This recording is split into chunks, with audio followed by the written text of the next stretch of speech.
agent market, and everything might break loose. Steffi and her streak on the line in Berlin. And the guy behind this golf shot drained enough to win.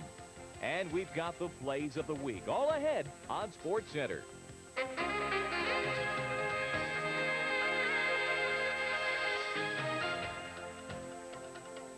And hello, welcome again to SportsCenter. Along with Dan Patrick, I'm Bob Ley. We start with the basketball. When the Lakers ruled the NBA, we talked about showtime and glitz and beauty and whatnot. It's Detroit on top. It ain't necessarily pretty, but they get the job done. Sure do. Great defense. That's the way to do it in the NBA. The Pistons, they had 2 titles to defend on Sunday.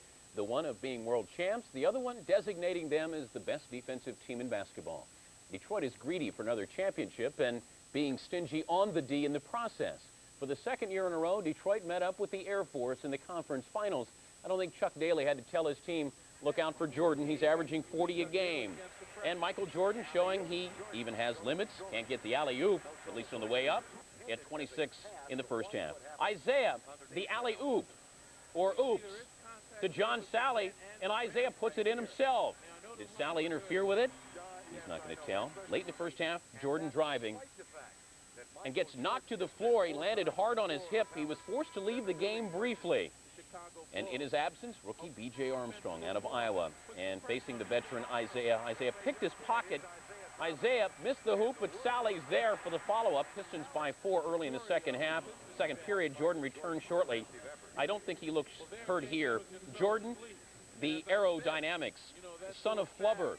He had 34 for the game, 26 in the first half, but he's still limping. 43-39 Bulls at the half. Second half, Chuck Daly tells Joe Dumars, take over. Isaiah finds him on the outlet. Dumars, last year's MVP in the finals. Dumars for 3, good. Dumars then beating Jordan to the hoop, the pull-up jumper, good. 54-51 Pistons. Dumars outscored Chicago in the third period. Scottie Pippen trying to keep the Bulls in the game. 75-68 Detroit. Isaiah, though, will answer from the corner. Detroit had answers to every Chicago question. Dennis Rodman loves it. So did the bench, and that bench played an important part. Detroit's bench outscored Chicago's reserves 27-12, and Chicago loses. Last year they won Game 1. In the Eastern Conference Finals, they lose it 86-77. Chicago shooting 37% from the field. Detroit now 23-6 against the Bulls over the last 3 years. And following their victory in Game 1, the Pistons talked about the physical nature of this game. He went up in the air and got off balance and went down, and that's going to happen to any player that spends as much time in the air as he does. 3 times he went down. That's his fault. His balance was a little off today. I just didn't feel 100%, but yet I was out there, and I was trying to maintain what I was, the momentum that I had in the first half, and I just couldn't get it going in the second half. And, you know, we as a team, I just think that we really didn't do as we did in the first half either. The first game is a strange game in a 7-game Eastern Final playoff because last year we lost it. You have to be, a lot of strange things happen. People shoot air balls that normally don't. We saw a lot of those today. People miss free throws that don't miss free throws. There's a little bit more pressure. We will have more on Game 1 of the Pistons' victory over the Bulls, including Detroit's game plan in quieting Michael Jordan. Game 2, back in the Palace Tuesday night. Chicago has dropped 6 in a row there. Bob? Well, the NBA's best are still playing. The NBA's worst were praying today, praying for their weighted ball to fall in the lottery. The ping pong balls were selected in secrecy. We saw sealed envelopes today, and a commissioner who has proven his versatility over the years. He's even now branching out to other sports. The Minnesota North Stars select 6th. Oh, Timberwolves, sorry about that. Oops. Okay, anyway, the tension mounted, as it does with the last 3 selections, working up towards that first draft selection. Miami gets the 3rd selection, and Seattle and New Jersey awaiting the #1 pick.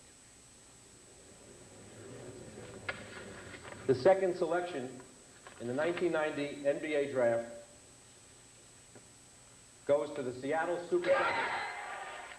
I'm very happy because I think I know that this will mean a lot to the franchise, and I think this is very important. I mean, this is a positive thing that's happened to us. You can be in the lottery, and the way it was before, they had a third and a fourth, and this year we were the worst team in the league, and now we got a chance to make the first choice in the draft this year. We're still trying to evaluate our team, and you know, Casey took over as coach. Bernie's got a new role, so we'll sit down collectively and the next couple of weeks and continue to look at what our needs might be and what things we might want to do. So for the first time, the New Jersey Nets will have the first draft selection. The irony, of course, with Willis Reed is that he could be the Atlanta head coach in a couple of days. He's one of the two finalists. The Nets have the best statistical chance in the weighted lottery because, of course, they have the worst record in the league, and that is quite a feat, given the fact that 4 of their opponents were expansion teams this year. After the top 3 teams, the franchises are ordered by their record this year. Dallas is in there by virtue of a 1986 trade with the Bullets. The consensus #1 pick should be Derek Coleman. The Nets have Roy Hinson at power forward. Willis today, not talking like trade, was foremost, though, in his mind. Now to baseball, and St. Louis pitcher Joe McGrain wears a T-shirt underneath his uniform that reads, "Throw strikes, Babe Ruth is dead." After losing his first 6 decisions, McGrain looked like he had an S on his chest following a 4-hit shutout last week. On Sunday, he took on the National League's version of kryptonite, the Reds, who have the best home, road, and overall record in baseball. Danny Jackson making his first start since coming off the DL. Pick it up in the second. Terry Pendleton up the middle brings in Pedro Guerrero, and the Cardinals went up 2-0. Joe McGrain, look at the breaking ball. Rolando Rooms, Colonial. Rolando Rooms wanting a little bit more. McGrain finished with 7 strikeouts. However, the Reds break through in the 6th. Rooms grounds to first. Guerrero throws home and throws into the dugout. Tom Pagnazzi's head. It goes over. Larkin, Benzinger scored. We're tied at 2. Rob Dibble pitching in the 8th. He was clocked at 100 miles an hour last week. This was a breaking ball, so it was probably only 90 miles. Hits Ozzie in the leg. Then Pedro Guerrero comes up and goes the other way with it. He doubles down the right field line, brings in Coleman, and the Cards tack on a couple of more, picking up the victory by the final of 6-2. Danny Jackson didn't pitch bad baseball today. First to McGrain, he allowed 5 hits through 7. St. Louis had scored only 9 runs in their last 7 games. Dibble gave up his first run in 21 innings. Jackson 6 2/3, 6 hits, 3 runs, 2 were earned. Bob? Jose, can you see the very top of the American League offensive categories? And right there or within striking distance is Jose Canseco. Homers, RBIs, runs, and quotes is the subject of our Sunday evening conversation on SportsCenter. And he and the Oakland A's spent Sunday afternoon in Milwaukee. Still, of course, the first-place team in the West, the A's, trying to get back that winning feeling on a damp 47-degree day at County Stadium. Ken Phelps trying to get it going here in the 2nd inning, but watch left fielder Glenn Braggs run into your living room or your bedroom right there and pull it out of thin air. While B.J. Surhoff in the 4th inning had his magic bat going on an 0-1 Scott Sanderson pitch. It's history. He was 3 for 4 today, was B.J. X-A, Dave Parker, killing his ex-team softly. Routine single with the bases loaded. Now Hendu nonchalants it. 2-run score. How about 3-run score? Here comes Robin Yount all the way from first. And it's 5-0 as Milwaukee hammered out a 5-2 win over the A's, who have lost 6 of 8. Still, though, the A's are 14-6 on the road. Tony La Russa got chucked from the game for arguing balls and strikes. Chris Bosio with a 4-hitter. Milwaukee takes 2 of 3 from Oakland. They've got a 2.5-game lead now in the East. Toronto waiting out the Angels' Mark Langston. He had a perfect game through 5 1/3 today. Last time out against the Jays as a Mariner, he was perfect into the 6th, had the ball moving, and had his glove working for him today. He had 7 strikeouts. A 1-0 game on the 5th, working on the perfect game. Into the 6th now with Manny Lee at the plate. There goes the perfect game. There goes the no-hitter. Still has the shutout, but not for long. A triple over the head of Devon White. The sac fly made it a 1-1 game in the very next inning. Langston in trouble. George Bell singles in Mookie Wilson. The Jays had a couple of more in that inning. They win it 5-1, beating Langston. Willie Blair made his first major league start for the Jays. It went 6 innings, only 4 hits. Frank Wills gets the victory. Tom Henke comes on for the save. 6 straight appearances now for the Goose without surrendering a run out of the pen for the Jays. Langston seems to be bothered by that 1 inning. Yeah, he makes me say had a wild pitch today to move runners up in the scoring position, had trouble getting the curve over. Coming up, the Oilers up 2-0. Edmonton goes for number 3 in front of the home folks. The latest dance craze at Indy, the bump. and we will go one-on-one with Jose. Tiger Stadium, Comiskey Park. There is no park big enough to hold Cecil Fielder. We'll take a look at Cecil in action. Not necessarily a changing of the guard in tennis, but make room at the top for another teenager. We've got the story next. ESPN SportsCenter, brought to you by new Busch Light. It's the easiest drinking light beer around, so make the easy choice. And brought to you by Days Inns, hotels, suites, and day stops, the best hotel values in the world. Reading War and Peace is hard. New Busch Light is easy because it's cold filtered to make it the easiest drinking light beer around. So after a hard day, remember, New Busch Light is easy, and that makes it a very easy choice. For those of you just joining us, carpooling is hard. New Busch Light is easy because it's cold filtered to make it very easy drinking. New Busch Light is easy. Getting your kicks is hard. So make the easy choice. Ben, here it is. Baton Rouge on the 12th, Little Rock on the 13th, Tampa on the 15th, Dayton and Columbus on the 17th. Same day? Same state. St. Louis on the 18th, New York on the 20th. Ben, stay in a nice place. Just don't overdo it. People notice that stuff. Called Days Inn. America's waking up to us. Nice job, Ben. Thanks. There's a child of 6 can do it. What does that mean? Listen, this is good. As the kite catches the wind. Where's this wind? Yeah. Was this your idea to buy the kite? It was my idea to buy the kite, but it's not working because we don't have any wind. Except it's coming out of our mouths. Has everybody seen Kenny's car? What if I run and throw it over? I think you should jump with it. No, just go with it. Ready? Levi's 100% cotton Dockers. If they're not Dockers, they're just pants. Kind of like life, no breeze, no fly. What can you say? Now, welcome back. If the Boston Bruins couldn't solve Edmonton on the cozy Boston Garden Ice, what hopes do they have on that smooth surface of the Northlands Coliseum? After all, there was a former Bruin, Bill Ranford, crushed in the Oiler pipes, turning aside the best that Boston could put on goal. And the Bruins know that only 3 Stanley Cup champions have ever taken the championship after losing the first 2 games of the finals. Let's go to Edmonton. Opening faceoff. Mark Lamb of the Oilers wins it. Kevin Lolo gives up the puck in the zone. Bill Ranford with a stop on Ken Neely's backhander coming up. But then rookie John Bice scores on the rebound 10 seconds into the game. Bruins up 1-0, tied for the quickest finals goal in history. Randy Burridge to Greg Johnston, little known, little used, big goal, 2-0 Bruins in the first. Now early in the third, Asa Tikkanen beating Andy Moog, cutting the lead to 2-1. Boston. Edmonton still hoping to rally and possibly sweep to the cup, but Bill Ranford was hot. Stones Randy Burridge late in the game, but Andy Moog tough as well. Martin Jelena using the speed to cut in on Moog. Moog is there for the save, and the rebound try is put wide. The Bruins on the road. You know, in the finals so far, the visitor has won every game. The Oilers still lead the series 2-1. But this victory for the Bruins ending the 6-game losing streak to the Oilers. The visitors, as we said, have won everything. Bice still hasn't played a regular season game right out of Wisconsin. In fact, had not skated for the Bruins in over a month. Back to baseball, and look out below because the next to last place Tigers are making a move in the East.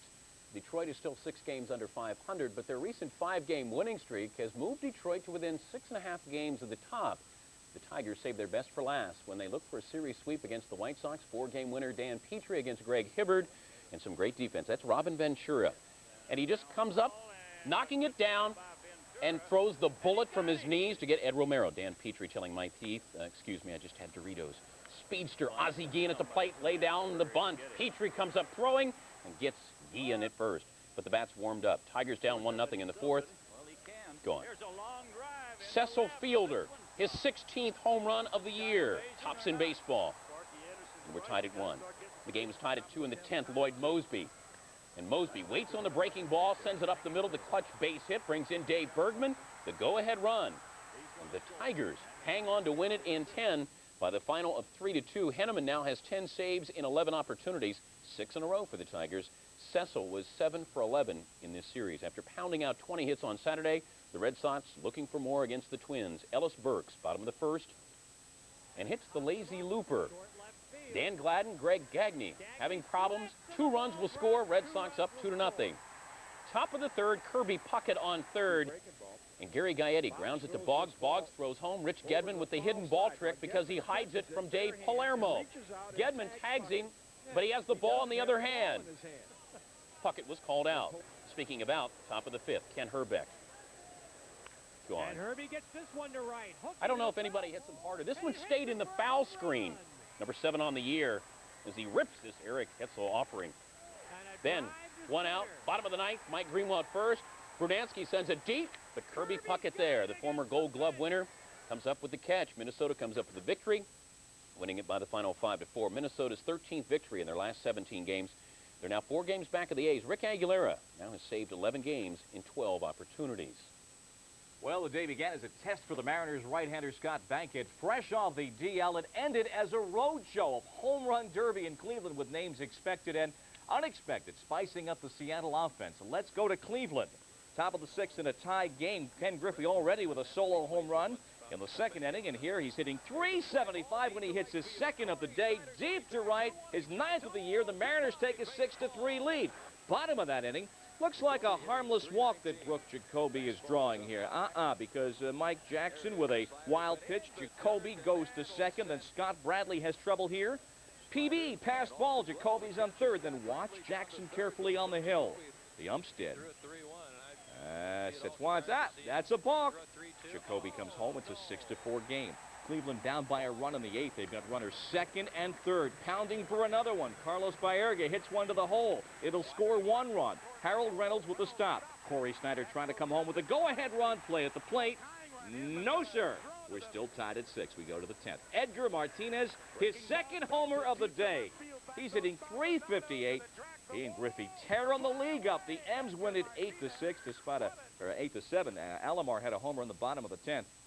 Mariners over the last 3 weeks as a team are hitting .296. By the way, Bankhead, 5 innings of 6-hit baseball. Ken Griffey Jr., 25 career home runs. 20 of them have either tied the game or given Seattle the lead. Yeah, the O's put the O's on the scoreboard today against Texas because of the pitching of Pete Harnisch. He had 2 straight complete games and had his stuff today. Gets Julio Franco swinging, gets Harold Baines on the heater upstairs, and then Jack Doherty's going to take a look at the fastball.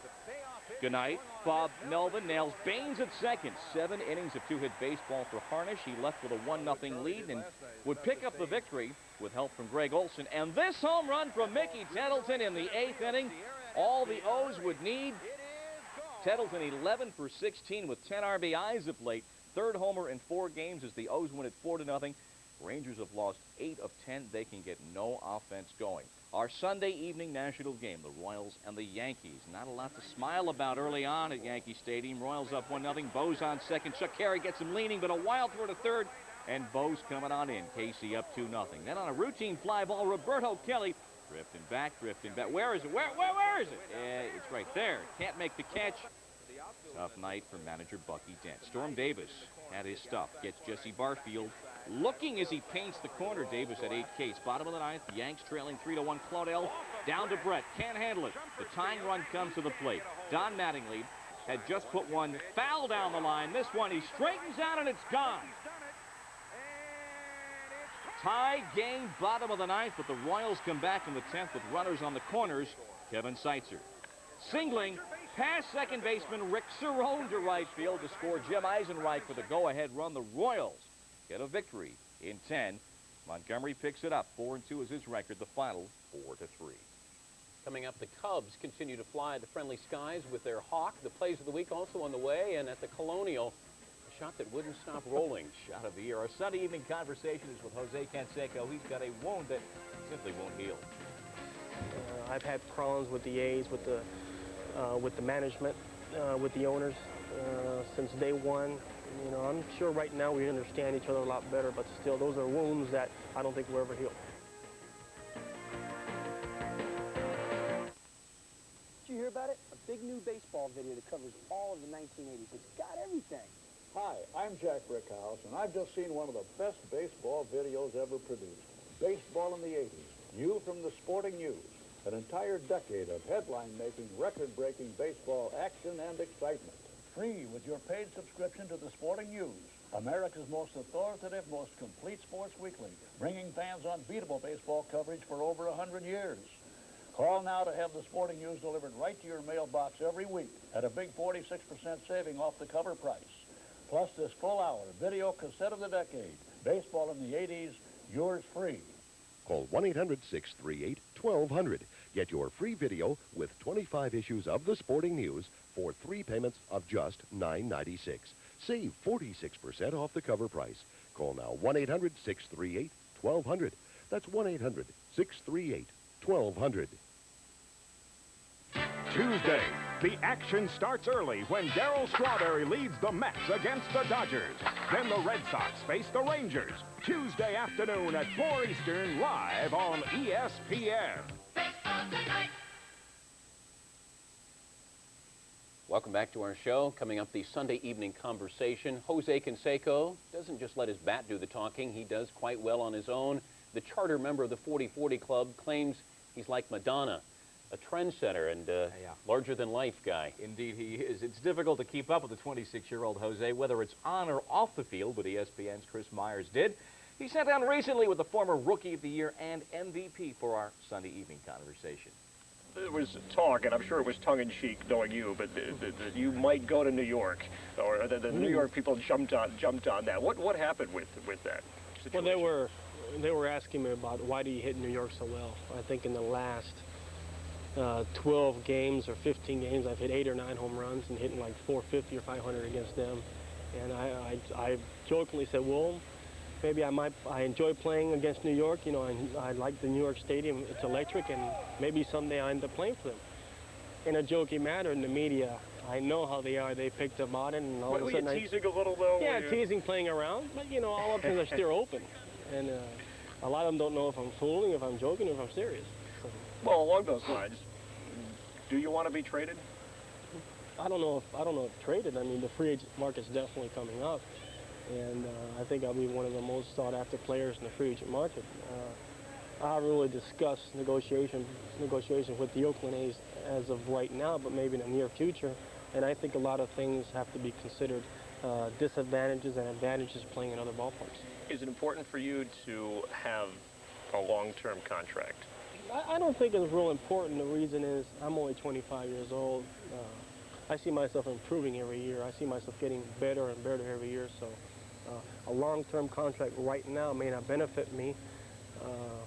Maybe the next couple of years I'll do 40-40 or 50-50, go into the free agent market, and everything might break loose. So it's not a priority for you to stay with the Oakland A's? It's not my main concern. There are a lot of disadvantages playing here at the Oakland Coliseum. The ball doesn't carry at nighttime. The foul territory is extremely large. I've had problems with the A's, with the management, with the owners since day one. You know, I'm sure right now we understand each other a lot better, but still, those are wounds that I don't think we'll ever heal. Is it important for you to be the highest paid player? Because when people talk about the best players in baseball right now, your name. Well, when you see players like Will Clark and Manley making the $4 million a year, and you know, when you're talking about superstar players, all-around athletes, someone asked me the other day to define the best player in the game, or what the best players would be categorized, and I said, hey, definitely they would have to have power. They would have to be in the 35 to 40 home run range. They would have to be athletes. They would have to have great arms. They would have to have the ability to steal bases. They would have to be a well-rounded player in the sense of where you shut one part of their game down, they have another part to beat you with. Well, so along those lines, who do you put up? Who do you think are the top players in the game? I can't rate any first baseman in any league the best player in the game. The reason is most first basemen can't run. Most first basemen have average arms. Sure, you got Will Clark who's going to hit you 20 to 25 home runs, going to hit you 333. I think, in my opinion, batting average is very overrated. What wins the game is runs. At the end of the day, you see Oakland 5, New York 1. That's what's going to win the game. How your production is, runs scored, if you can get on base and you can steal bases, you got to be more than the threat in one area to be a superstar in this game. So would a guy like Bo... A guy like Bo definitely has an edge because he's a great athlete. I don't consider him the best player in the game because he hasn't proven himself as that yet, but he definitely could be the best player in the game.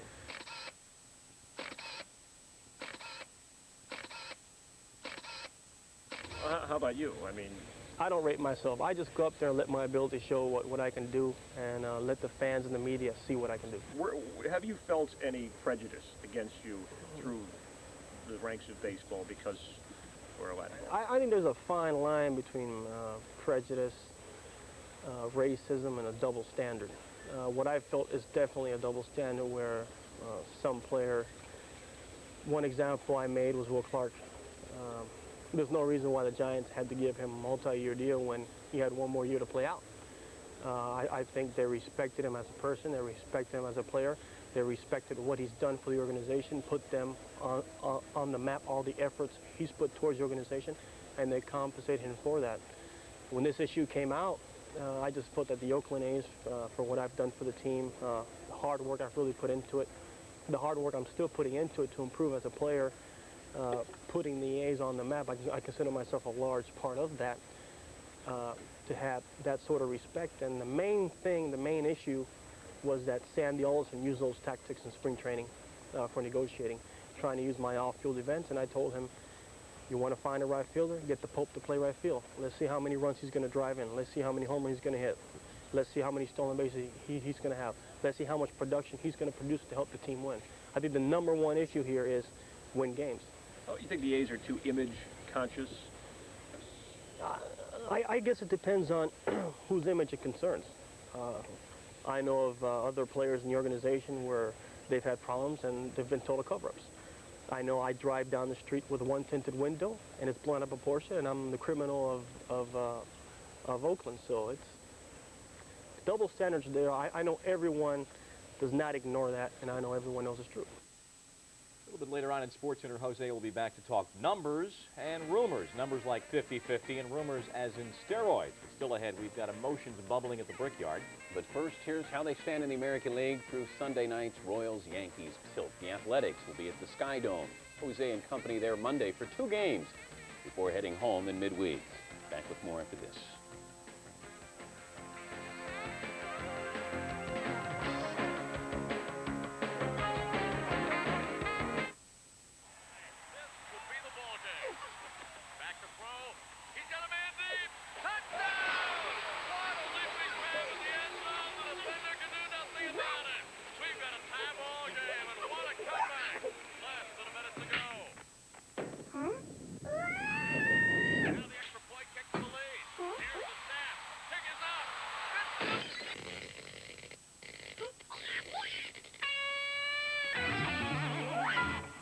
If I had a Nissan 240SX, it'd be a red coupe. Wait, a silver fastback. And I'd go for a spin up Route 7. The twisty part. Just me and Astro. No, Amy. Heck, Christy Brinkley. Wow! Yeah, me and Christy in my silver, no, red 240SX. Driving into the sunset.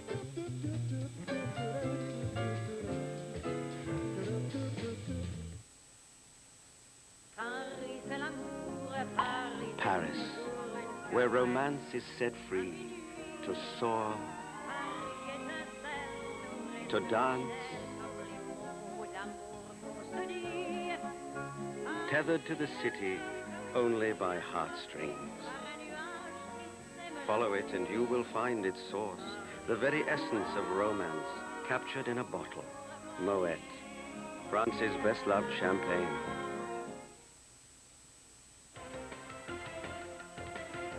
This portion of SportsCenter, along with the latest tennis news, is sponsored by Moet Champagne, France's best-loved champagne. Welcome back to the show. Just about halfway through the hour-long edition of SportsCenter. Over the last 2 years, we have gotten accustomed to a graphic display of dominance in women's tennis. Graphic as in Steffi Graf. Coming into the finals of the German Open, Graf had won 66 straight matches, the second longest winning streak in the history of modern tennis. But Steffi's opponent had her own streak on the line. Monica Seles, 16 years old. She'd won 23 straight matches. And Seles keeping Graf on the defensive. And check out the two-handed forehand winner. Another big winner off the She broke Steffi in Game 6. Graf battling back here in the 10th game of the set. Graf facing break point, and Seles again. The vaunted forehand winner. She took the first set 6-4. Second set, Seles will move Graf to the deuce court and setting up the cross-court winner. Seles groans on every point. Doesn't weigh more than 100 pounds, but she gets all of it into it. Just ripping shots all afternoon long. The winner down the line and coming up with the break. Match point. Graf made too many unforced forehanded errors, and this was her last one. Seles wins at 6-4, 6-3, and picking up the trophy, and also showing that it can also be a nice hat. 6-4, 6-3. The final, after picking up the $100,000 check, Seles said she wants to buy a car following the French Open. She wants a Lamborghini, but she will settle for a BMW. You need to look no further than here for coverage of the French Open. It all begins at Roland Garros on Memorial Day at 9 a.m. Eastern Time. In the Italian Open Finals, Tomas Muster against Andrei Chesnikov, and Muster wins it in straight sets. A year ago at this time, Muster was on crutches, his career on hold. He was hit by a car. The 22-year-old Muster said afterwards he played perfect tennis. And far from the clay of Rome, closer to home on the range, Ben Crenshaw went to work. He had his familiar putter, his familiar Texas surroundings, and even when his game went into the drink, he could sip from the fountain of success. Come with us now to Fort Worth, where the West begins, as they say, for the Colonial Golf Tournament, the final round. Between a rock and a hard place, how about John Houston trying a ricochet shot? Ruined his club, was able to salvage a bogey. Nick Price with a birdie on 11, moving within 3 of the leader, Ben Crenshaw. It was a two-man race. Nick Price, though, eventually would move out of the picture. Ben Crenshaw, here on 17, had a 3-stroke lead so he could afford to laugh at the golf shot of the 90s into a drainage ditch. 50 yards they watched this thing finally got carried into a flood control pond, but he could have taken a shot at it. He was able to salvage with a 4-iron, hits the center of the green, salvage the bogey.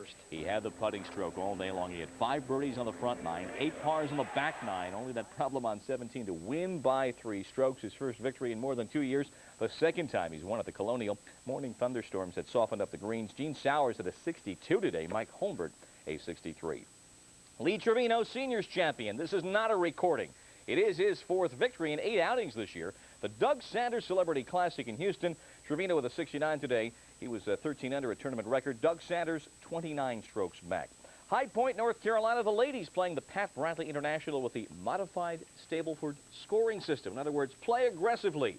Well, Cindy Rarick with a bogey, par bogey finish, but still she had the victory today, her 4th career title. Well, the boys on the NASCAR circuit held their version of an all-star game at the Charlotte Motor Speedway on Sunday. The race, called the Winston, featured the 19 most recent winners of the Winston Cup races. The 20th entry was the dangerous Dick Trickle, who qualified by winning the preliminary race, and that was probably the most exciting race of the day. And here you see Trickle, last year's Rookie of the Year, trying to hold off Rob Morasso. Probably will win this year's Rookie of the Year honors, and Dick Trickle does. We move to the main event. Well, let's look at Dick Trickle once again. That's the margin. Now we move to the main event. The second of 2 races in the jump. Dale Earnhardt gets on Bill Elliott. It was all the man in black, Dale Earnhardt. Coming to the finish line of the 20-lapper, it's Earnhardt, followed by Ken Schrader. Earnhardt led wire to wire. He also picked up $325,000 for his weekend of work. Earnhardt, the first 2-time winner of this event, and not bad. He picked up $50,000 for leading after a 50-lap segment of this event. They had 3 races in all. Trickle, who started out 20th, finished a strong 6th.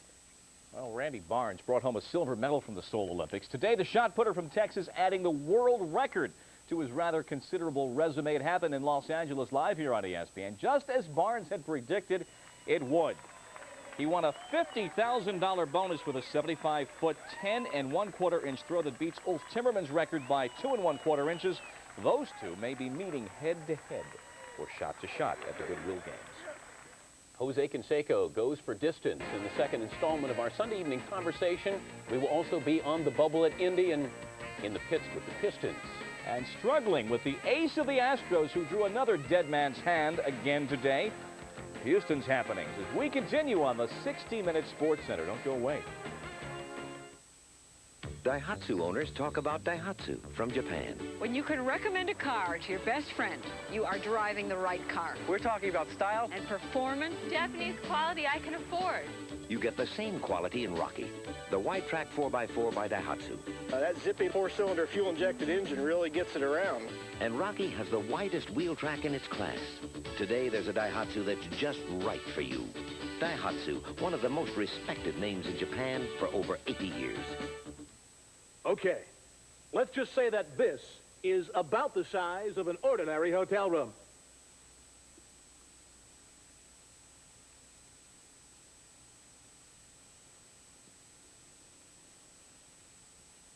Then this would be about the size of a room at Residence Inn. Recap, ordinary hotel, Residence Inn. People who travel for a living live here. If you have watched it, they have come to college baseball's Field of Dreams.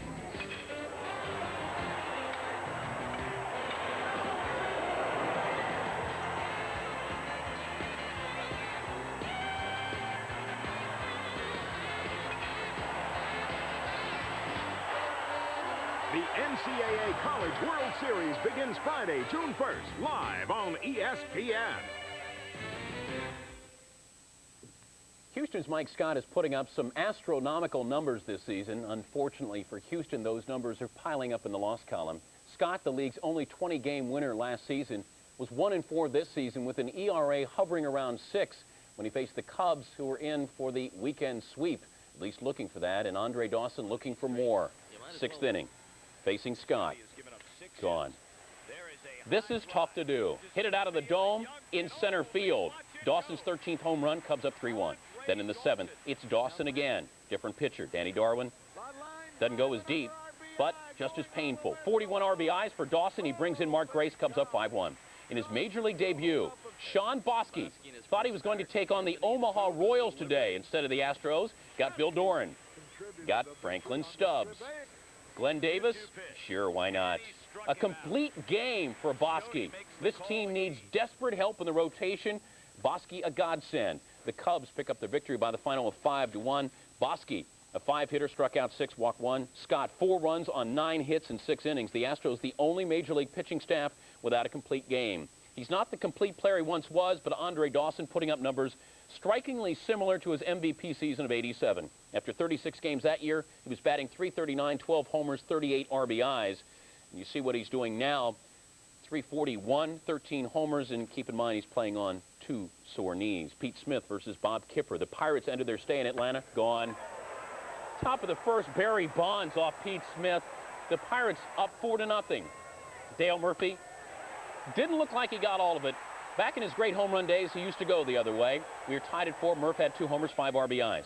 Bottom of the 2nd, Braves rally again. Jim Presley not hitting homers, but coming up with a base hit. Braves got 6 runs. It's 10 for Atlanta. Bobby Bonilla.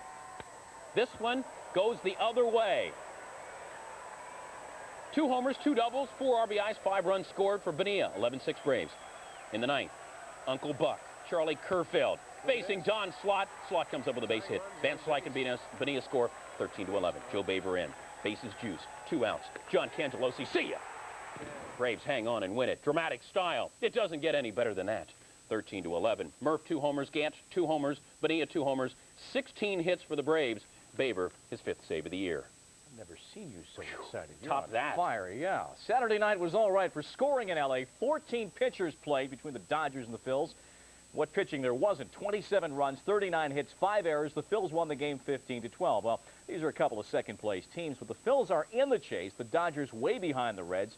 Sunday, the Dodgers made like contenders. Now, Tommy, is that a lifeline, your love line? No, it's a line drive. Bases loaded. Bottom of the 4th.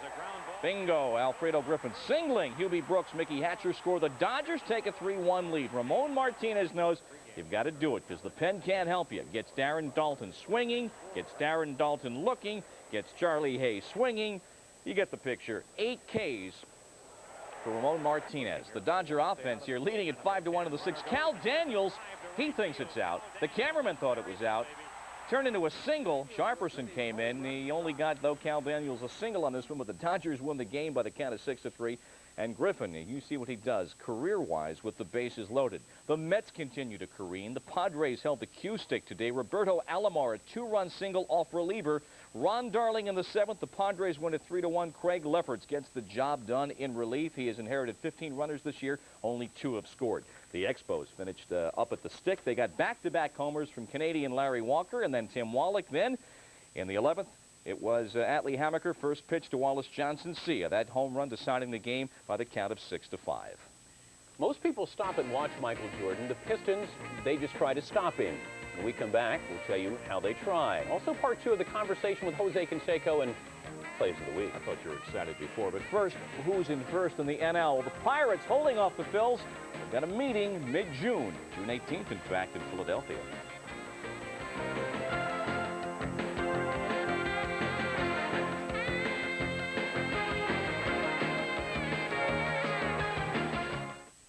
Busch Light presents the difference between hard and easy. Being an airplane mechanic is hard. New Busch Light is easy.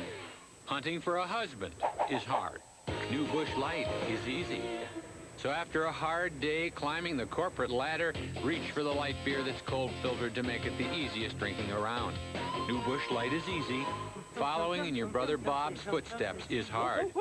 So make the easy choice. If you're thinking about buying a Camry or an Accord, think about this.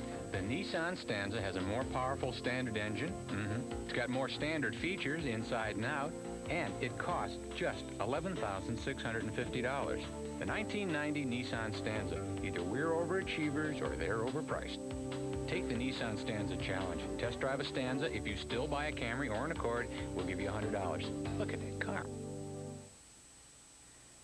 Well, the Indy 500, the preparations continue. Sunday, Bubble Day. It brings that curious juxtaposition of men standing still, nervously watching other guys hurtling through space at well over 200 miles an hour with their futures decided in hundredths and thousandths of a second. And so it was Sunday afternoon again at the Speedway. Would you be bumped from the grid? Would you be in there? Jeff Andretti on the bubble looking for his first Indy appearance. His dad, Mario, already in his 25th, but Salt Walter bumps the young Andretti.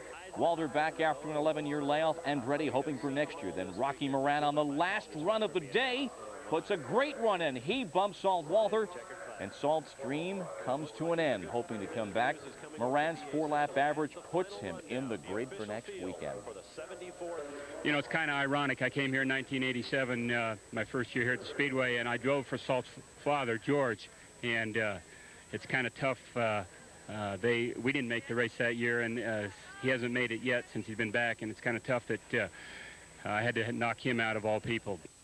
It's the fastest row or the fastest field totally in history. Billy Vukovich is in there. John Paul Jr., a year and a half now out of prison since he did 2.5 years on drug charges. And Rocky Moran, Johnny Rutherford, did not have time again or speed again today to qualify.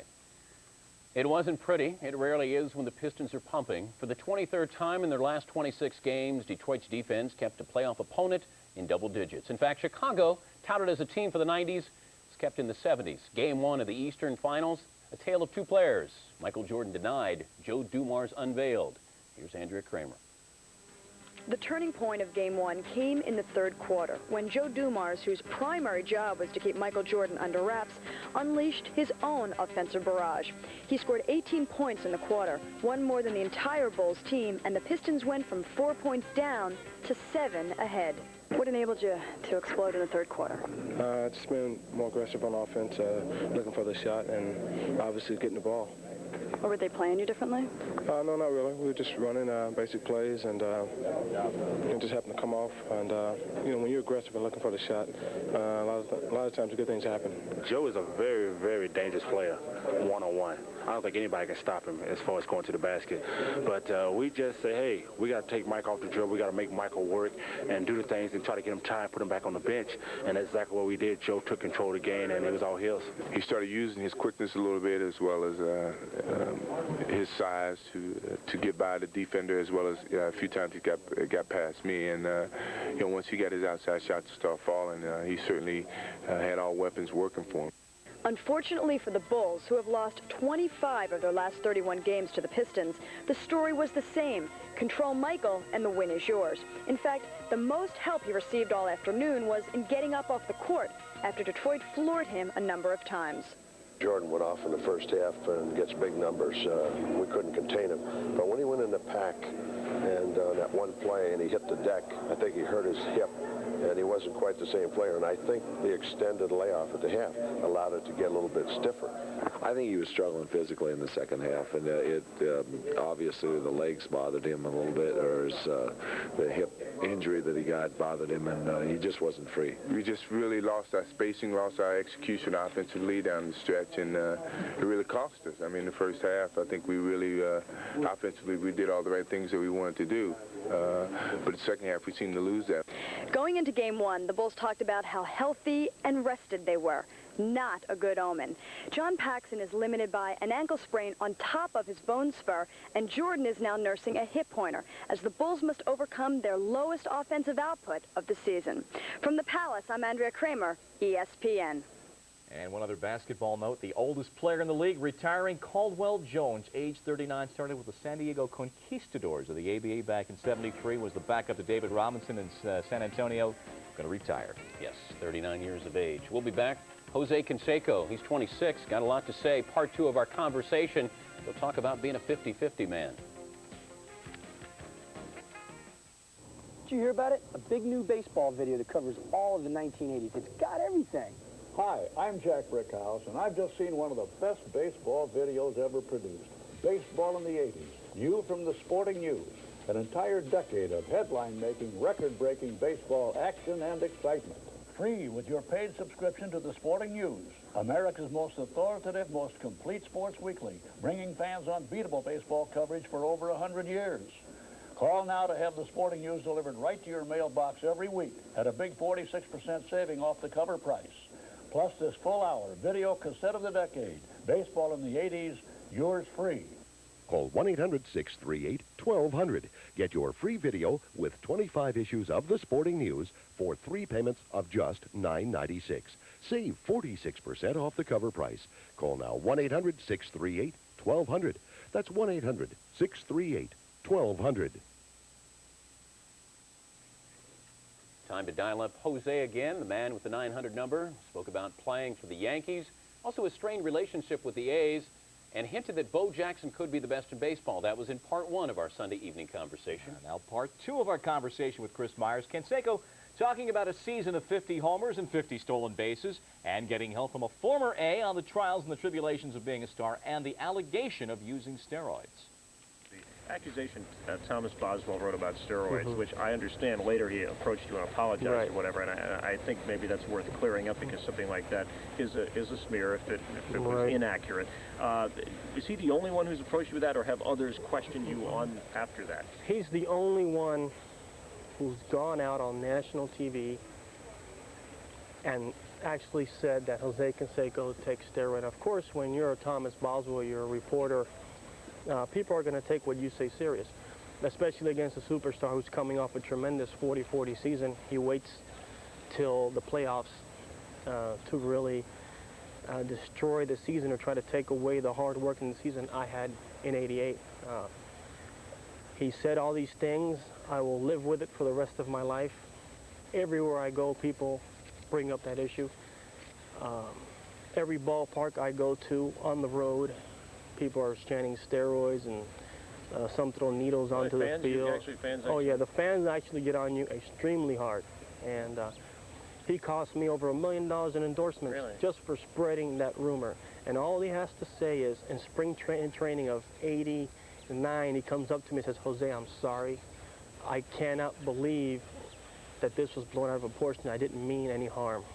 And that just, I mean, that just does not do it when you destroy a person that way. Part of the attention, the speeding, the gun possession, you knew this was coming, right? The not showing up at the White House, the autographs, I don't know if the flight attendant, you wouldn't put your seatbelt on or something, right? No, that was a total misunderstanding. But, all right, so are a lot of these misunderstandings, or does this come with the territory of being a famous person? You make a mistake, it's going to get blown up and people are going to know about it. I think the more famous you are, the more it's blown out of proportion. I think the more famous you are, the more people want to know about you. They don't just want to know about what you do on the field, how far you hit a baseball, if you can run, if you have a strong arm. They want to know what you're made of. If you're a sensitive person, how you react in certain situations, what type of family person are you, what you do off the field, what type of activities you like, what kind of food you eat. So, I mean, I think sometimes the media gets really caught up with that. I've had people from the media, from newspapers, wanting to spend the day with me just to see what I do, and I'm basically boring, so, I mean, they would have a boring time. Speaking of people wanting to know, is that a reason for the 900 number when it first came out? That's one reason for the 100 number, exactly. The other reason was in 88 and 89, I was really being misunderstood a lot of times. The media would print something totally different than what I would say, and I wanted to give a day-to-day little note, really, over the 100 line, what really happened to me during that day, not just on the field, but off the field, and also, you know, some feelings I had. And make a few bucks, right? And you also make some money, definitely. Has that gone well financially? Has it been a prosperous business venture for you? It's been fine, especially this year. We're going to do the 100 number, and you know, a lot of my part of the money is going to go to a camp, which I do every year at Diablo Stadium. I hold one, and I'm going to do it so all the kids can come for free. Hopefully, I can get the facility again and get a large enough area where I can handle as many as 2,000 or 3,000 kids. Reggie Jackson, did he recently, and here's a guy who was kind of star quality, involved in a lot of things. Did he recently offer you some advice or just chat with you about? I talk with Reggie all the time, and the reason being he's a friend of mine and we communicate. He's gone through a lot of things that I'm going through right now in the sense of double standard, being the player that he was in his age with all the strong power, being controversial, and you know, I think I've learned a lot from him lately in the sense of learning how to handle the media better, trying to help your cause and trying to use them, not really use them, just trying to have an advantageous conference with them and trying to get something positive out of the media, because a lot of things are misunderstood or have double meanings, and it's always taken out of context. All year at shortstop and probably be denied a Gold Glove because Fernandez made only 6. Canseco bids for the second homer of the inning. If it's fair, he's got it. Whoa. And it settles into the upper deck. Oh, my goodness. Have you had time to think about that? I'm sure people ask you about it a lot, or watch it on VHS at home or whatever. And what do you recall when you think back about that particular swing? I can remember the at-bat. Remember it was a fastball then. I took a really strong swing at it, and I hit it well. I sort of got under it, and the ball just carried a long way. And at the time, I didn't really realize how far I had hit that ball until the next day in batting practice, where I said, well, let me see if I can try to hit one up there again. And I couldn't even do it during batting practice. And I hit some monstrous 500-foot home runs in batting practice, even here in Oakland, where the ball doesn't carry. And I just couldn't reach it up there. I mean, that was one mammoth home run. How far? What were the final numbers, or what do you think the distance? They projected it at 480 feet, but 480 feet was just where the chair was. That ball had to have traveled close to 600 feet. You mentioned the 50-50 before, and I know we've talked about that. Realistic, that's something that you really want to go after. I mean, that's within your grasp. You're not just having fun here. No, I'm not. I'm being serious in the sense that is relevant to where playing in Oakland is really going to hurt me in that sense. Nighttime here, the ball doesn't carry. But you're at least you have natural grass, right? Which natural helps. grass is going to take away anywhere from 10 to 15 home runs away from me. I know in 88, when I hit the 42, I counted 16 that I lost here in Oakland. So those are considerations that I had to take. 50-50, it's not impossible. It's extremely difficult. And definitely, I think I have the ability, and with some more hard work, I think I will be the only player in the history of baseball to accomplish that sooner or later. This portion of SportsCenter and Sunday's Conversation is brought to you by Days Inns, Hotels, Suites, and Day Stops, the best hotel values in the world. Ben, here it is. Baton Rouge on the 12th, Little Rock on the 13th, Tampa on the 15th, Dayton and Columbus on the 17th. Same day? Same state. St. Louis on the 18th, New York on the 20th. Ben, stay in a nice place. Just don't overdo it. People notice that stuff. Call Days Inn. America's waking up to us. Nice job, Ben. Thanks.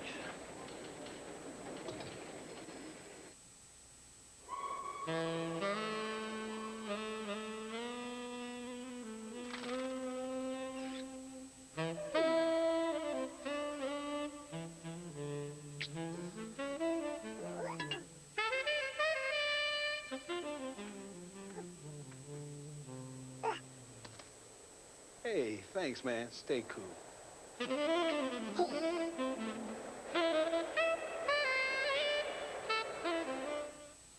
Okay, here we go. I'd move if I were you. I'm going to throw one. Wait, well, I still have one more dart. He's also got... Oh, he's got another dart. Well, then go ahead. I'd like to throw one backwards. Would you clear the room? Anybody have stock? Well... Anybody take stock? Anybody stocky? Let's play darts. Levi's 100% cotton Dockers. If they're not Dockers, they're just pants. Oh, there we go. Count it. That was close. What's that? Use a dangling participle. You have to Hey, grab that'll it. be enough of that kind of talk. Didn't you just yawn in my face? Tuesday, the action starts early when Darryl Strawberry leads the Mets against the Dodgers. Then the Red Sox face the Rangers. Tuesday afternoon at 4 Eastern, live on ESPN. No, Jose Canseco didn't make this week's edition of Plays of the Week, but he does get an honorable mention. But the Academy had a number of qualified candidates from which to choose. The envelope disguised as a videotape cassette, please. As always, we've gone the extra mile for the great and the near great. Right here. I said right here. It's that time. A little boogieing at the ball yard, but not a lot of points for style. Stat of the week, that is Bo's 4th career snapped bat. That's a skipper who simply snapped. And that's Chris Sabo with Paul Runge. Now let's go around the horns. Best grab by a pitcher, Dan Petrie, the stylish Petrie, who remembered his hat before doubling off the runner. By a catcher, well, that was Gary Carter. Best DP, hands down, hands in motion, Ozzie Guillen. The hot corner, damn the torpedoes, Gary Sheffield. The wide open spaces, patrolled by Robin Yount. Sammy Sosa.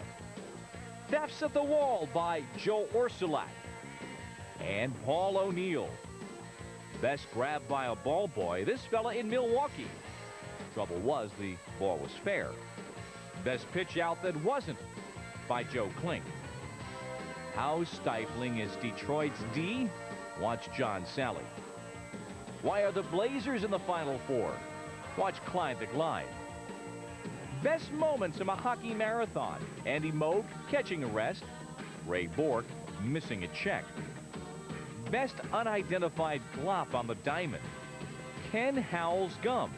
Hey, we said we'd cover baseball like nobody else. Best performance in a Sky Dome hotel room. No. It was this, an instant souvenir, courtesy of Scott Bradley. Time's up, and don't laugh, Pudge. Your daughter might bring him home. ESPN's Plays of the Week are brought to you by Coldwell Banker, the home sellers. We take the mystery out of finding and financing a home. Call today. From the street, all real estate companies look pretty much the same. What you're about to see is what makes Coldwell Banker different. I got it! Hello? Oh, okay, hold on. Mom, Dad, it's Coldwell Banker again. We stay in touch with you every step of the way. Call Coldwell Banker, the home sellers, a member of the Sears Financial Network. To protect your car's rubber, vinyl, and plastic from the elements, you could use Armor All Protectant and drive your car to work.